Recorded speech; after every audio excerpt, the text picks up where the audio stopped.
Assalamualaikum warahmatullahi wabarakatuh. Perkenalkan, nama saya Firda Nisrialdia, eksekutif marketing baru di Mandiri Cara Settingan.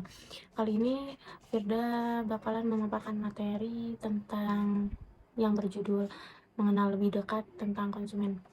Kenapa Firda ngambil judul ini? Karena bisa jadi kita lebih mengenal konsumen, peningkatan penjualan kita pun bisa naik terus. Oke, di video ini Firda akan menjelaskan tentang apa aja. Yang pertama, pengertian konsumen; yang kedua, hak konsumen; yang ketiga, kewajiban konsumen. Yang pertama, Firda akan memaparkan tentang pengertian konsumen. Konsumen adalah setiap orang yang mendapatkan barang atau jasa digunakan untuk tujuan tertentu. Ada pula pengertian konsumen menurut Undang-Undang Nomor 8 Tahun 1999 tentang perlindungan konsumen. Ada dalam pasal 1 ayat 2 yang berbunyi, konsumen adalah setiap orang pemakai barang atau jasa yang tersedia dalam masyarakat, baik itu untuk kepentingan sendiri, untuk keluarga, orang lain, atau makhluk hidup lainnya, tanpa diperdagangkan. Jadi konsumen adalah penerima manfaat tanpa diperdagangkan kembali.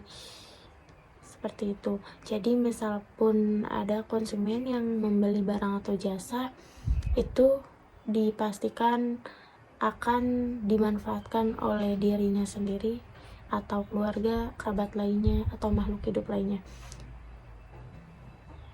Yang kedua, yakni Firda akan memaparkan mengenai hak konsumen. Apa aja sih hak konsumen itu? Yang pertama, yakni hak untuk mendapatkan keamanan. Yang kedua, hak untuk mendapatkan informasi.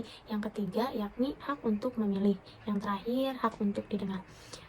Keempat hak konsumen tersebut memang harus diterima oleh konsumen itu sendiri, oleh penjual atau pihak pertama yang berinteraksi dengan konsumen.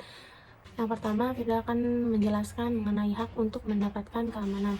Hak untuk mendapatkan keamanan ini, konsumen perlu dan harus mendapatkan hal tersebut karena di dalam lingkup jual beli tersebut ada halnya kita sebagai konsumen atau pelaku usaha mendapatkan komplain atau hal-hal yang memang bisa terjadi dalam barang atau jasa yang kita beli atau kita pesankan jika kita konsumen atau kita penjual.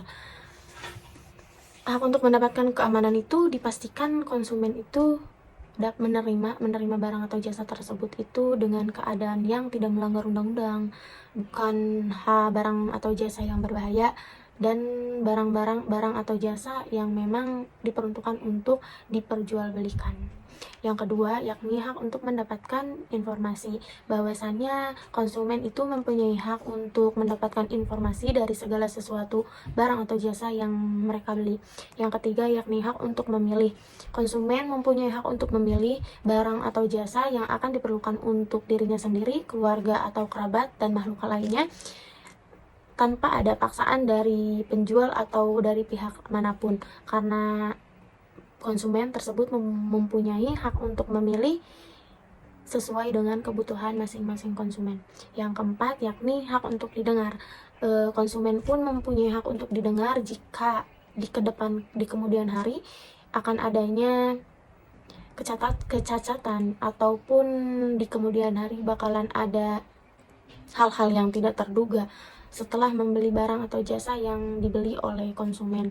Maka dari itu, hak untuk didengar konsumen itu emang harus diperhatikan, karena konsumen akan menjadi orang pertama yang bakalan merekomendasikan barang atau jasa kita kepada orang lain jika servis yang diberikan oleh penjual pun sangat baik.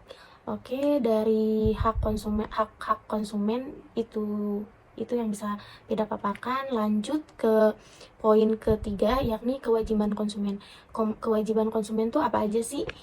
Yang pertama, yakni sebelum membeli, konsumen pun harus membaca atau mengikuti petunjuk informasi dan prosedur pemakaian atau pemanfaatan barang atau jasa demi keamanan dan keselamatan. Jadi konsumen pun sebelum membeli harus benar-benar mengetahui apa produk atau jasa yang mereka beli, agar di kemudian hari mereka tidak terdampak dengan hal-hal yang merugikan konsumen itu sendiri. Yang kedua yakni beritikat baik dalam melakukan transaksi pembelian barang atau jasa.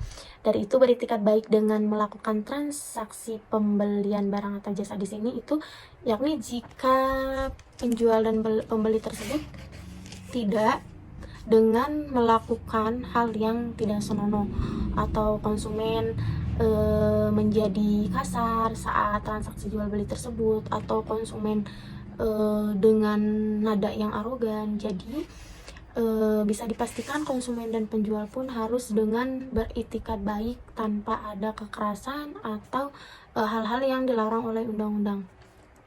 Yang ketiga yakni membayar sesuai dengan nilai tukar yang disepakati. Membayar sesuai dengan nilai tukar yang disepakati, yakni jika dari awal memang harganya sudah 30.000, jadi konsumen wajib untuk membayarkan 30.000 tersebut. Apabila ada negosiasi di dalamnya, mungkin dari keputusan terakhir penjual dan pembeli harga 30.000 dengan sudah ditawar menjadi 25.000, maka konsumen wajib membayarkan secara penuh harga tersebut tanpa ada hal-hal yang lainnya. Yang terakhir yakni mengikuti upaya penyelesaian hukum sengketa perlindungan konsumen secara patut. Apabila hal jual beli tersebut itu menjadi dampak buruk antara konsumen dan pelaku usaha, dari situ kedua belah pihak harus melakukan dan menaati peraturan yang berlaku dan melakukannya secara tertib. Sekian materi dari saya, kurang lebihnya saya mohon maaf. Saya tutup. Wassalamualaikum warahmatullahi wabarakatuh.